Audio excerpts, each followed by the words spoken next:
Viral seorang wanita yang diduga menjadi korban kekerasan dalam rumah tangga atau KDRT oleh suaminya di Bandung, Jawa Barat.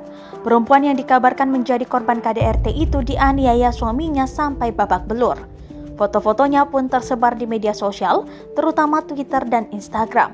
Dalam gambar yang disebar tersebut memang nampak wajah sang wanita babak belur.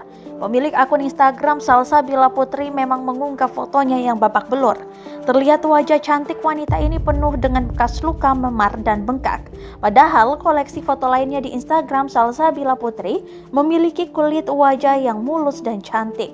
Dalam unggahan Minggu 2 Januari 2022, pemilik akun @bila_ptr juga mencurahkan isi hatinya yang kesakitan karena mengalami luka fisik.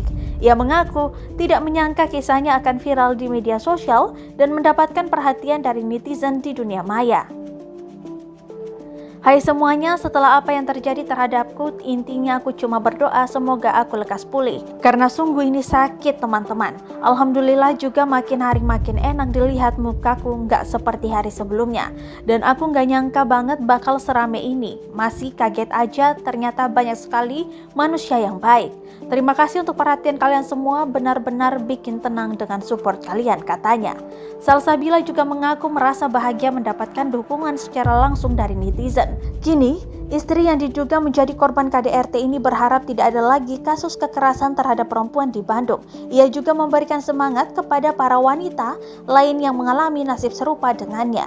Tidak hanya lewat feed Instagram, seorang istri di Bandung ini juga membuat postingan di Instastory-nya.